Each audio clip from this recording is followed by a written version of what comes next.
ଭୟାନକ ଭୂତକୋଠୀର ରହସ୍ୟ।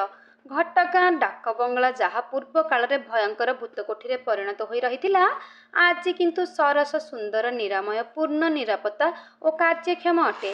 କେଉଁ ମହାତ୍ମା ପୁରୁଷ ଦିନେ ଏ ଡାକ ବଙ୍ଗଳାକୁ ନିର୍ମାଣ କାର୍ଯ୍ୟ ହାତକୁ ନେଇ ଧର୍ମ ଓ କର୍ମର ବାର୍ତ୍ତା ବହନ କରାଇବାକୁ ଶତ ଚେଷ୍ଟା କରିଥିଲେ। ଆଜି ଯାହା ସକଳ ସୌନ୍ଦର୍ଯ୍ୟର ଗତାଘର ସ୍ୱରୂପ ବହନ କରି ବିଭିନ୍ନ ଧର୍ମ ଓ କର୍ମରେ ନିୟୋଜିତ ହୋଇ ଆସୁଅଛି।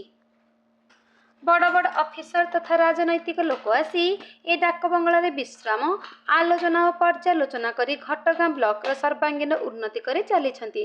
ଯାହା ଦିନେ ଭୟଙ୍କର ଘଟଣା ଘଟି ଯାଇଥିଲା, ଏହି ଡାକ ବଙ୍ଗଳା ହିଁ ମୂକ ସାକ୍ଷୀ କହିଲେ ଅତ୍ୟୁକ୍ତି ହେବ ନାହିଁ। ମୁଁ ଭୂତକୋଠୀର ମୂଳ ରହସ୍ୟକୁ ଆସେ। ସେଦିନ ଥିଲା ମଙ୍ଗଳବାର। ପ୍ରଥମ ଆଉ ନୂଆ କି ହାଟ ଘଟଗାଁରେ ବସିଥାଏ। ପାଖ ପଡ଼ିଶା ଅଞ୍ଚଳର ଲୋକେ ନିଜ ନିଜର ଆବଶ୍ୟକ ଚିଜ କିଣିବା ପାଇଁ ଓ ବିକିବା ପାଇଁ ଏ ସମାବେଶ। ସଭିଙ୍କ ପରି କୁନି ମଧ୍ୟ ଆସିଥିଲା ହାଟ ବୁଲିକି ଦେଖିବାକୁ। ତାର କୌଣସି କିଛି ବି କିଣିବା କି ବିକିବାର ନାହିଁ, କେବଳ ଦର୍ଶନ ହିଁ ଥିଲା ମୁଖ୍ୟ ଅଭିଳାଷ। ଏହା ପୂର୍ବରୁ ଆଖପାଖରେ ଗୋଟାଏ ସୁଦ୍ଧା ହାଟ ବସିନଥିଲା ତ ଏହା ହିଁ ଥିଲା ସର୍ବପ୍ରଥମ ହାଟ। କେତେ ଲୋକ କିଣୁଥିଲେ, କେତେ ମଧ୍ୟ ବିକୁଥିଲେ, ହେଲେ କୁନି ସାରା ହାଟ ପଡ଼ିଆ ଅଞ୍ଚଳକୁ ବୁଲିକି ତନଖି ନେଉଥିଲା। ମା ତାରିଣୀ ପୀଠ ମଧ୍ୟ ପୁରା ସାଧା ସିଧା ଥିଲା। ଲୋକ ସମାଗମ ବିଲକୁଲ ନାହିଁ କହିଲେ ଚଳେ। ତାରିଣୀ ମନ୍ଦିର ପୂର୍ବର ନାମ ତାରିଣୀଶାଳ ନାମରେ ପୂଜିତ ହୋଇ ଆସୁଥିଲେ। କୁନି ହାଟକୁ ବୁଲି ଅପାର ଆନନ୍ଦ ଅନୁଭବ କରୁଥିଲା। ନିଜ ଅଞ୍ଚଳରେ ଏ କିଣାବିକାର ଆୟୋଜନ କରାଇଥିବା ସେହି ପରମ ମହାତ୍ମା ପୁରୁଷଙ୍କୁ କୋଟିଏ ପ୍ରଣାମ ଆଉ ଧନ୍ୟବାଦ ମଧ୍ୟ ଦେଉଥିଲା। ଧୀରେ ଧୀରେ ସଞ୍ଜ ହେବାକୁ ବସିଲା। ପଶ୍ଚିମ ଆକାଶରେ ସୂର୍ଯ୍ୟ ଲାଲ କିରଣ ବୁଣିବା ସହିତ ପାହାଡ଼ ସନ୍ଧିରେ ବିଲକୁଲ ଲୁଚି ଯାଉଥିଲେ। ପକ୍ଷୀଙ୍କ କାକଳି ମନ ଓ ହୃଦୟକୁ ଆନ୍ଦୋଳିତ କରୁଥିଲା। ହାଟ ଧୀରେ ଧୀରେ ଫାଙ୍କା ହେବା ବେଳକୁ ସନ୍ଧ୍ୟା ପ୍ରାୟ 7ଟା। ଏପରି କାଳରେ ବି କୁନି ନିଜ ଘରକୁ ବାହୁଡ଼ିବା ନାଁ ଧରୁନଥିଲା। ତାର ଭାରି ଆନନ୍ଦ କି ଘଟଗାଁରେ ଆଜି ପ୍ରଥମ ପୁଣି ନୂଆ କରି ହାଟ ବସୁଛି। ତାର ହୃଦୟ କୋଣରେ କେତେ ଯେ ଆନନ୍ଦ ମୁଖରେ କହିବା କାଠିକର। ସେ ଭୁଲିଗଲା ନିଜକୁ, ଆଉ ବି ଭୁଲିଗଲା ସମୟର ସ୍ରୋତକୁ। ପୁରା 7ଟା ସମୟ ହେଲାଣି। କାଉ କୋଇଲି ବି ନିଜ ଘରକୁ ଚାଲିଗଲେଣି। ହେଲେ କୁନି ଘରକୁ ନ ଫେରି ହାଟ ବଜାର ବୁଲିକି ଭଗ୍ନ ଦୃଶ୍ୟକୁ ଦେଖୁଛି, ଯେମିତି ଦୀର୍ଘ ଭବିଷ୍ୟତ ସ୍ମୃତିକୁ ମନ ଆଇନାରେ ସାଇତି ରଖିବ।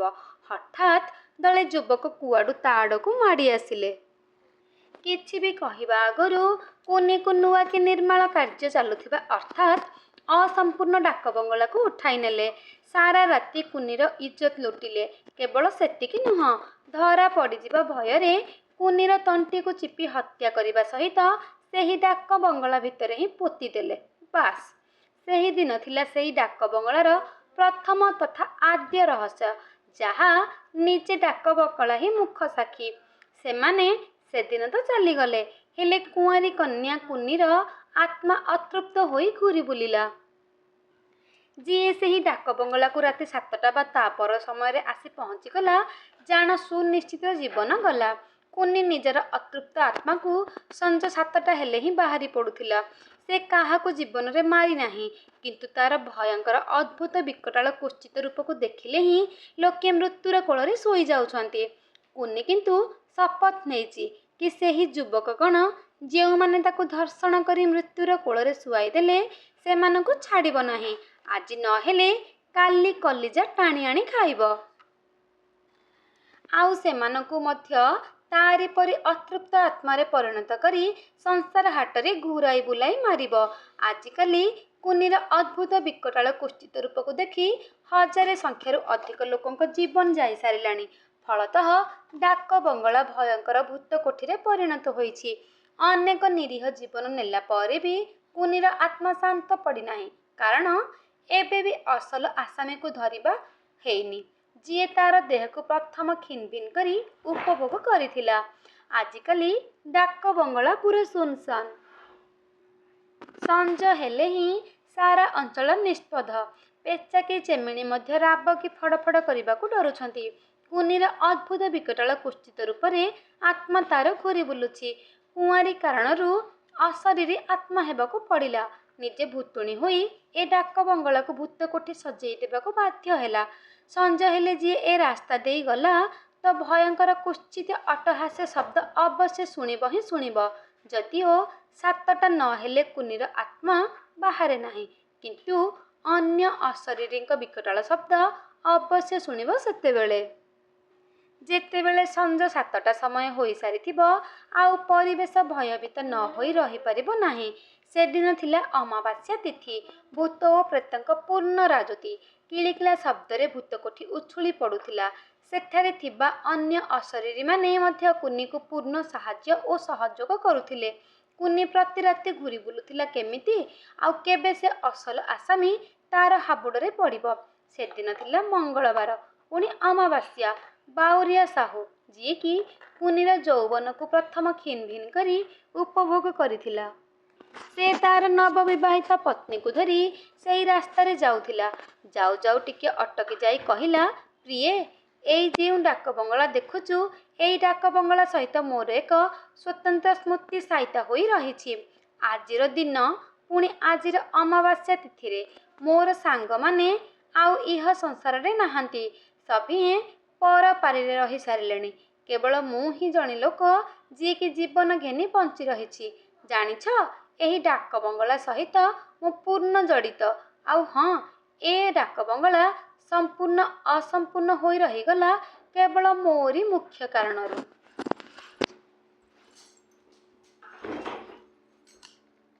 ଆଜି ଏ ସମ୍ପୂର୍ଣ୍ଣ ଭୂତକୋଠି ହୋଇ ପଡ଼ି ରହିଛି।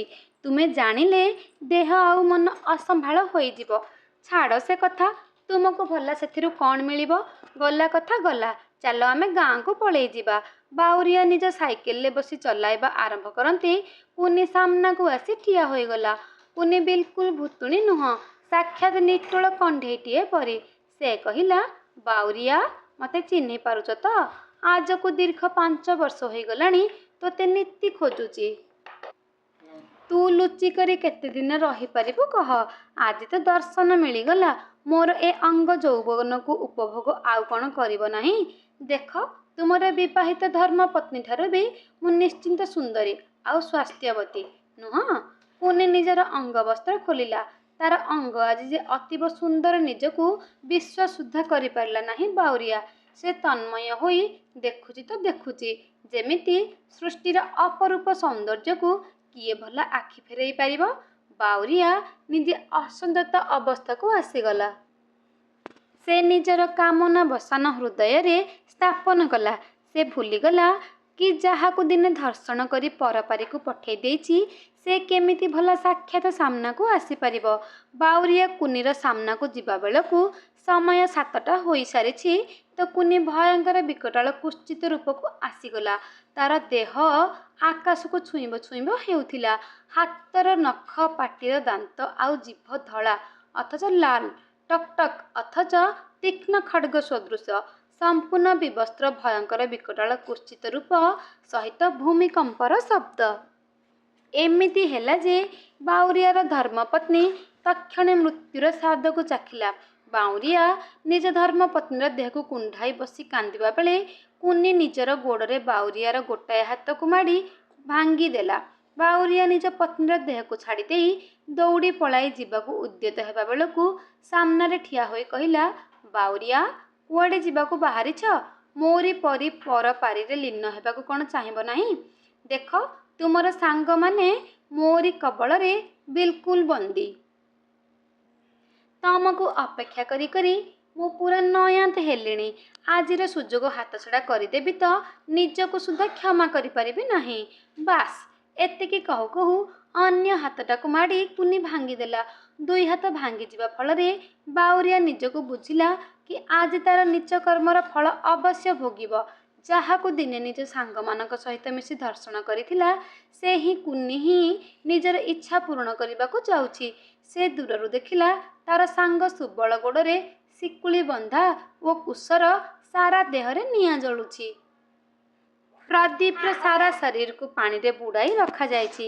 କେଶବ ବେକରେ ଦଉଡ଼ି ବନ୍ଧା ଓ ପବିତ୍ର ଦେହରେ ଭୁଜାଲି ମାଡ଼ ଚାଲିଛି। ଅଗଣିତ ଅଶରୀର ହାଉଯାଉ, କିଳିକିଳା ଆଉ କିଲବିଲ ବିକଟାଳ କୁତ୍ସିତ ଶବ୍ଦରେ ଡାକବଙ୍ଗଳା ପ୍ରକମ୍ପିତ। ପାଣି ପବନ ଆଉ ନିଆଁରେ ସାରା ପରିବେଶ ପଡ଼ୁଛି ଓ ଉଠୁଛି। ତାର ସାଙ୍ଗମାନେ ସଭିଏଁ ଆକୁଳ କଣ୍ଠରେ ଡାକୁଛନ୍ତି, ହେ ବାଉରିଆ, ଦେଖ, ତୁମରି କାରଣରୁ ଆମେ ଆଜି ଏଠାରେ ବିଲକୁଲ ବନ୍ଦୀ। ତୁମେ ଆସି ଆମକୁ ମୁକ୍ତ କର। ତୁମର ଆସିବା ଏତେ ଡେରି ହେଇଛି କାହିଁକି? ବାଉରିଆ ସଙ୍କଟରେ। କୁନିର ସାଂସାରିକ ଜୀବନ ଭାଙ୍ଗିଛି। ଆଜି ତାର ଜୀବନ ଓ ସଂସାର ଅବଶ୍ୟ ଭାଙ୍ଗିବାକୁ ବେଶୀ ସମୟ ଲାଗିବ ନାହିଁ।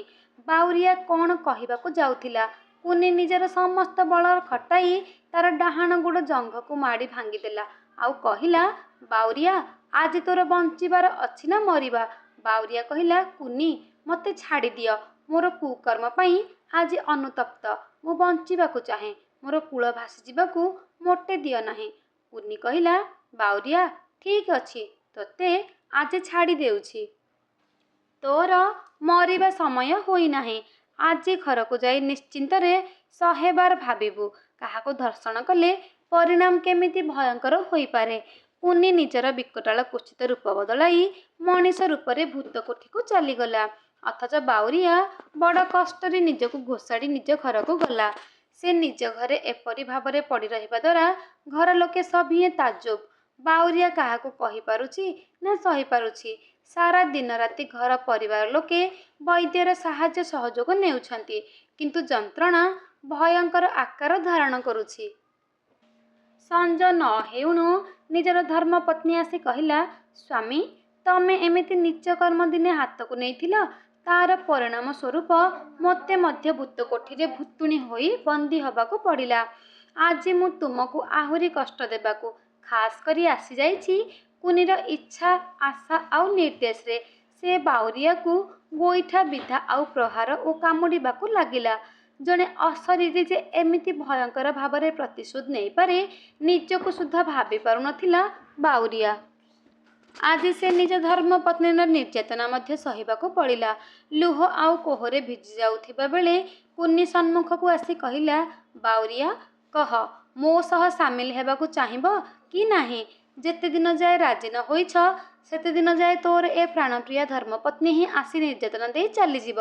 ଏ କଥା ଶୁଣି ବାଉରିଆ କହିଲା, କୁନି, ଆଉ କଷ୍ଟ ଦିଅ ନାହିଁ।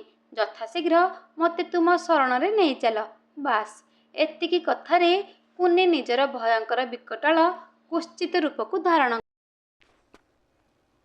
ଆଉ ନିଜର ବିରାଟକାୟ କୁତ୍ସିତ ରୂପ ସହ ତୀକ୍ଷ୍ଣ ଦାନ୍ତରେ ଛାତିକୁ ଚିରି ଲହ ଲହ ଜିଭରେ ବାଉରିଆର ରକ୍ତକୁ ଚାଟି ଦେଇ ଚାଲିଗଲା। କୁନିର ଶପଥ ପୂର୍ଣ୍ଣ ହୋଇଛି। ଆଜି ପୁରା ଡାକବଙ୍ଗଳା ଭୂତ କୋଠିରେ ମହୋତ୍ସବ। ନାଚ ଆଉ ଗୀତର ଆସର ସହିତ ରାତିଟି କଟାଇ ଦେଲେ। କୁନି ନିଜକୁ ଶାନ୍ତ କଲା। ଡାକବଙ୍ଗଳା ଜନକଲ୍ୟାଣ ପାଇଁ ନିର୍ମାଣ ହୋଇଥିଲା, ଏଣୁ ସଭିଙ୍କୁ ନେଇ ସେଠାରୁ ଚାଲିଯିବାକୁ ନିଷ୍ପତ୍ତି ନେଲା। ସେମାନେ ଚାଲିଗଲେ ହିଁ ଘଟଗାଁ ଡାକବଙ୍ଗଳା ଭଲରେ ଜନକଲ୍ୟାଣ ଉଦ୍ଦେଶ୍ୟରେ ସମର୍ପିତ ହେବ। ସେ ଦିନେ ମଣିଷ ରୂପରେ ସେହି ମଙ୍ଗଳବାର ଦିନ ଅମାବାସ୍ୟା ତିଥିରେ ହାଟକୁ ଯାଇ କହିଲା, ପ୍ରତାପ, ଡାକବଙ୍ଗଳାକୁ ଜନକଲ୍ୟାଣ ଉଦ୍ଦେଶ୍ୟରେ ଲଗାନ୍ତୁ। ଭୂତ ଆଉ ପ୍ରେତ ସବୁ ଏଠାରୁ ଚାଲିଗଲେଣି। ଡାକବଙ୍ଗଳାକୁ କେବଳ ପ୍ରତିଷ୍ଠା ଦରକାର, ଆଉ କେହି ବି ଅଶରୀରୀ ଆସିବେ ନାହିଁ। ଜନ ସମାଗମ ଆଉ ଜନକଲ୍ୟାଣ ପାଇଁ ଆପଣଙ୍କୁ ମୋର ଏତିକି ନିବେଦନ। ପୁଣି ତକ୍ଷଣେ ସେଠାରୁ ଉଭାନ ହୋଇଗଲା। ପ୍ରତାପ ସ୍ୱୟଂ ଶୁଣିଥିବା କଥାକୁ ବିଡ଼ିଓ ମହୋଦୟଙ୍କୁ ଜଣାଇ ପୂଜାପାଠ ଓ ହୋମଯଜ୍ଞ ପୂର୍ବକ ଡାକବଙ୍ଗଳାର ପ୍ରାଣ ପ୍ରତିଷ୍ଠା କରାଇଲା। ଆଜି ଘଟଗାଁ ପୀଠର ଡାକବଙ୍ଗଳା ନିଜର କର୍ମ ଆଉ ଧର୍ମ ବଜାୟ ରଖିବାରେ ସହାୟକ ହେଉଛି। ଆଜକୁ କେତେ ବର୍ଷ ହେଲାଣି ଭୂତ ଆଉ ପ୍ରେତ କହିଲେ କେହି ବି ବିଶ୍ୱାସ କରିବେ ନାହିଁ, କିନ୍ତୁ ଯିଏ ଅଙ୍ଗେ ନିଭାଇଛି ସେ ହିଁ ଜାଣିଛି ଏ ସଂସାରରେ ଅଶରୀରୀ ଶକ୍ତି ଅଛନ୍ତି କି ନାହିଁ। ସତରେ ଭୂତ ଆଉ ପ୍ରେତ ଏ ଦୁଇଟି ଶବ୍ଦକୁ ଯଦିଓ କେହି ବି ବିଶ୍ୱାସ କରିବେ ନାହିଁ, ହେଲେ ଘରେ ଜେଜେ କି ଜେଜି ଯେବେ ଭୂତ କାହାଣୀ କହିବେ, ଅବଶ୍ୟ ନାତି ଓ ନାତୁଣୀଙ୍କ ଦେହ ଆଉ ମନ ଭୟଭୀତ ହେବେ ହିଁ ହେବେ, ନୁହେଁ କି ଆଜ୍ଞାମାନେ? ତେବେ ଶ୍ରୋତା ବନ୍ଧୁ, ଯଦି ମୋ ଗପଟି ଭଲ ଲାଗିଥାଏ ତେବେ ଗପଟିକୁ ଲାଇକ୍ ଆଉ ସେୟାର କରିଦେବେ। କମେଣ୍ଟ ବକ୍ସରେ କମେଣ୍ଟ ନିଶ୍ଚୟ ଦେବେ। ଯଦି ମୋ ଚ୍ୟାନେଲରେ ନୂଆ ଥିବେ ଚ୍ୟାନେଲକୁ ସବସ୍କ୍ରାଇବ କରିଦେବେ ଆଉ ବେଲ୍ ଆଇକନକୁ ଦବାଇ ଦେବେ, ଯାହାଦ୍ୱାରା ମୁଁ ଅପଲୋଡ଼ କରୁଥିବା ଭିଡ଼ିଓର ନୋଟିଫିକେସନ୍ ପ୍ରଥମେ ରହିଲି। ନମସ୍କାର। ଆଉ ଆମର ଭିଡ଼ିଓ ଲାଇକ୍